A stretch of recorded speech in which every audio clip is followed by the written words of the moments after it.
Dans cette vidéo, nous allons donner quelques éléments de coaching sur le thruster. Première étape, regardons ensemble quelques bonnes répétitions avec Ellie, quelques répétitions du mouvement complet. Quand vous enseignez un mouvement, commencez toujours par démontrer le mouvement complet sous plusieurs angles. Une fois qu'on l'a vu sous plusieurs angles, là on va pouvoir commencer à parler ensemble de différents éléments de coaching, les fautes et comment les traiter. Première chose qui peut être une faute au thruster, ça va commencer par le grip. Le grip, il ne doit pas être trop fermé, parce que ça va faire baisser les coudes. Il ne doit pas être non plus trop ouvert pour avoir la barre dans le bout des doigts, mais ça va être un loose grip. Donc le grip doit être fermé, mais avec les mains relâchées. Et ça va permettre à l'athlète de pouvoir garder un bon front track pendant tout le mouvement. Ensuite, les deuxièmes fautes qu'on va pouvoir traiter ensemble au thruster, c'est les amplitudes. Le creux de la hanche qui reste au-dessus du genou, ça c'est une faute. Nous, ce qu'on cherchera à retrouver au thruster, on pourrait dire que l'athlète va plus bas et chercher à avoir la poche du short qui passe clairement sous le genou. Vous pouvez même utiliser une target pour certains athlètes. Ensuite, on pourra retrouver la même chose mais en position haute.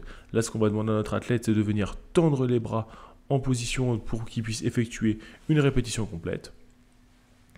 L'élément suivant de coaching, on va pouvoir retrouver, ça va être la position du front rack. Donc dans cette position, on a déjà traité le grip, mais si les mains sont trop fermées, les coudes vont se baisser et les coudes peuvent rentrer en contact avec les genoux et ça peut être dangereux. Demandez à votre athlète de garder les coudes hauts pendant tout le mouvement et ça va permettre de le laisser en sécurité et d'avoir un bon front rack. Ensuite, les genoux qui viennent rentrer soit au début, soit pendant le squat, ça va marquer un manque d'engagement de la chaîne postérieure.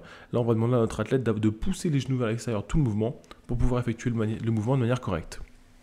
Ensuite, parlons de la position du dos.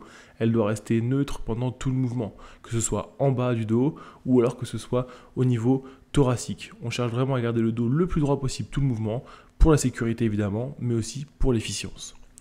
Ensuite, parlons du poids dans les talons en parlant d'efficience. Là, ce qu'on cherche, c'est à ne pas monter sur la pointe des pieds trop tôt, ou alors à ne pas monter du tout sur la pointe des pieds s'il y a beaucoup de répétitions à effectuer, comme on montre avec Ellie, qui monte trop tôt sur la pointe des pieds, et du coup ses hanches se désengagent au travers du mouvement, alors que s'il garde son poids dans les talons, il peut serrer les fesses et ensuite presser.